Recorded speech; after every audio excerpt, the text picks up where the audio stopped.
You, John Fitzgerald Kennedy, do solemnly swear.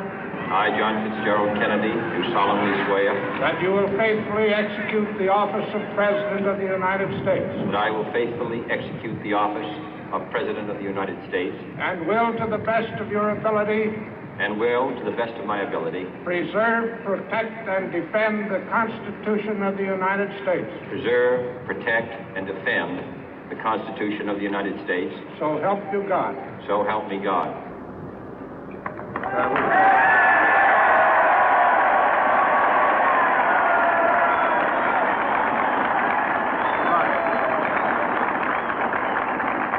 You're in now.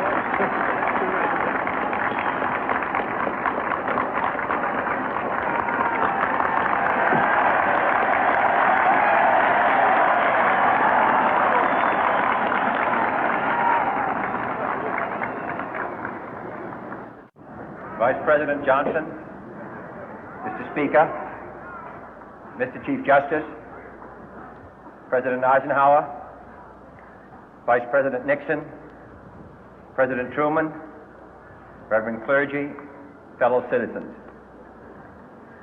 We observe today not a victory of party, but a celebration of freedom, symbolizing an end as well as a beginning, signifying renewal as well as change.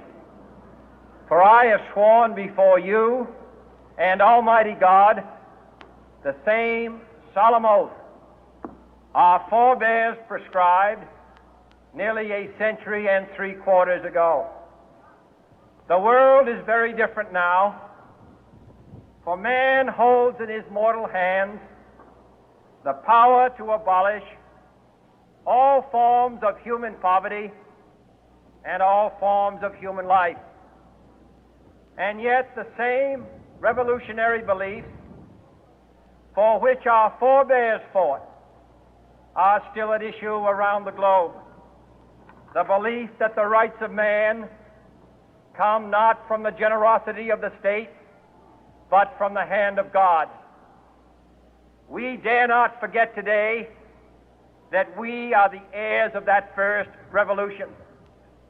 Let the word go forth from this time and place to friend and foe alike that the torch has been passed to a new generation of Americans born in this century, tempered by war, disciplined by a hard and bitter peace, proud of our ancient heritage, and unwilling to witness or permit the slow undoing of those human rights to which this nation has always been committed and to which we are committed today at home and around the world.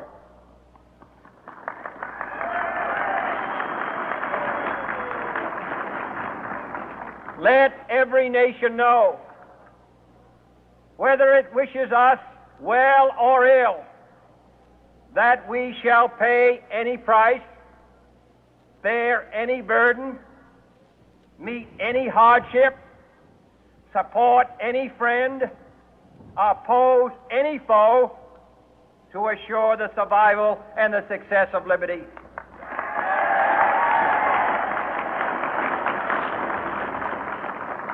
This much we pledge and more. To those old allies whose cultural and spiritual origins we share, we pledge the loyalty of faithful friends. United, there is little we cannot do in a host of cooperative ventures. Divided, there is little we can do, for we dare not meet a powerful challenge at odds and split asunder. To those new states whom we welcome to the ranks of the free, we pledge our word that one form of colonial control shall not have passed away merely to be replaced by a far more iron tyranny.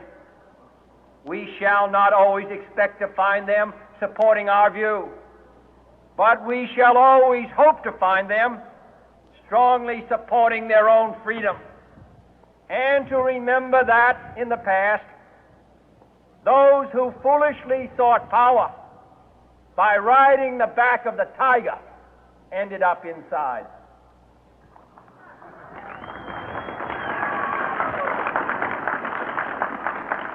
To those people in the huts and villages of half the globe struggling to break the bonds of mass misery, we pledge our best efforts to help them help themselves for whatever period is required, not because the communists may be doing it, not because we seek their votes, but because it is right.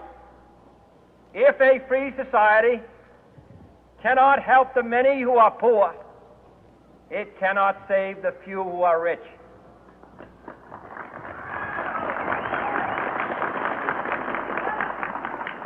To our sister republics south of our border, we offer a special pledge to convert our good words into good deeds, in a new alliance for progress, to assist free men and free governments in casting off the chains of poverty. But this peaceful revolution of hope cannot become the prey of hostile powers. Let all our neighbors know that we shall join with them to oppose aggression or subversion anywhere in the Americas. And let every other power know that this hemisphere intends to remain the master of its own house.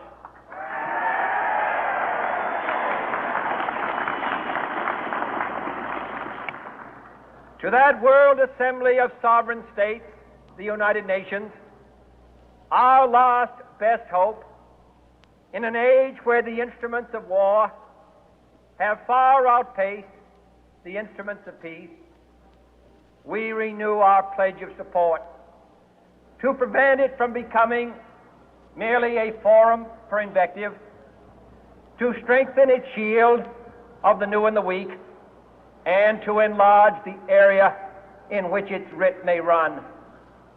Finally, to those nations who would make themselves our adversary, we offer not a pledge, but a request that both sides begin anew the quest for peace.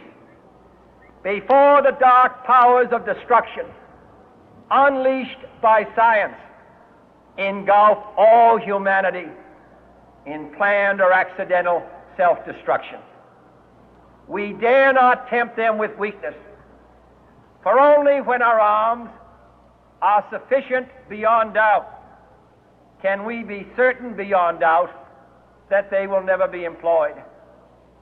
But neither can two great and powerful groups of nations take comfort from our present course, both sides overburdened by the cost of modern weapons, both rightly alarmed by the steady spread of the deadly atom, yet both racing to alter that uncertain balance of terror that stays the hand of mankind's final war.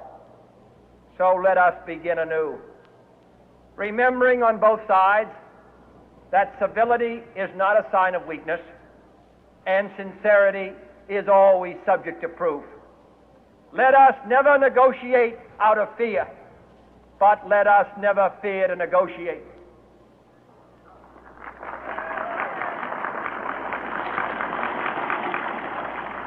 Let both sides explore what problems unite us, instead of belaboring those problems which divide us. Let both sides, for the first time, formulate serious and precise proposals for the inspection and control of arms, and bring the absolute power to destroy other nations under the absolute control of all nations.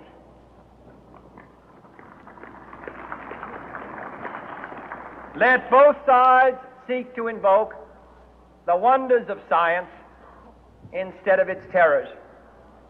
Together, let us explore the stars, conquer the desert, eradicate disease, tap the ocean depths, and encourage the arts and commerce. Let both sides unite to heed in all corners of the earth the command of Isaiah to undo the heavy burden and let the oppressed go free. And if a beachhead of cooperation may push back the jungle of suspicion, let both sides join in creating a new endeavor, not a new balance of power, but a new world of law, where the strong are just and the weak secure and the peace preserved. All this will not be finished in the first 100 days, nor will it be finished in the first 1,000 days, nor in the life of this administration. nor even perhaps in our lifetime on this planet. But let us begin.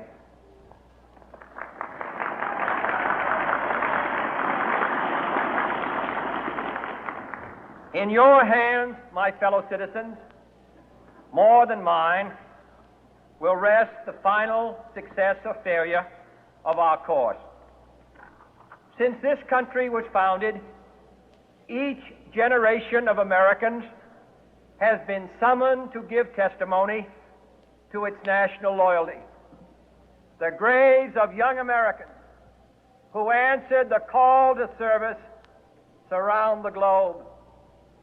Now the trumpet summons us again, not as a call to bear arms, though arms we need, not as a call to battle, though in battle we are, but a call to bear the burden of a long twilight struggle, year in and year out, rejoicing in hope, patient in tribulation, a struggle against the common enemies of man, tyranny, poverty, disease, and war itself. Can we forge against these enemies a grand and global alliance, north and south, east and west, that can assure a more fruitful life for all mankind? Will you join in that historic effort?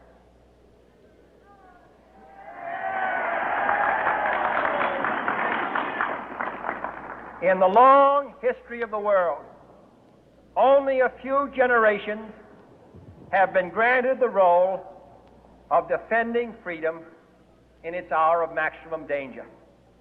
I do not shrink from this responsibility. I welcome it.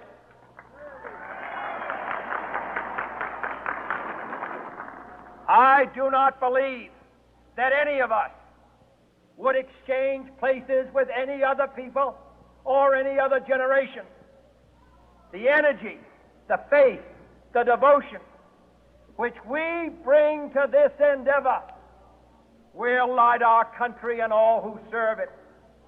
And the glow from that fire can truly light the world. And so, my fellow Americans, ask not what your country can do for you, ask what you can do for your country.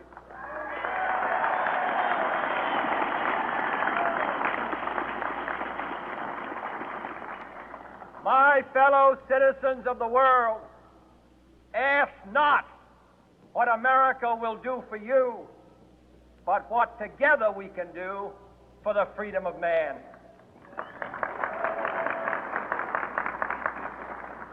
Finally, whether you are citizens of America or citizens of the world, ask of us here the same high standards of strength and sacrifice which we ask of you. With a good conscience, our only sure reward, with history the final judge of our deeds, let us go forth to lead the land we love, asking His blessing and His help, but knowing that here on earth, God's work must truly be our own.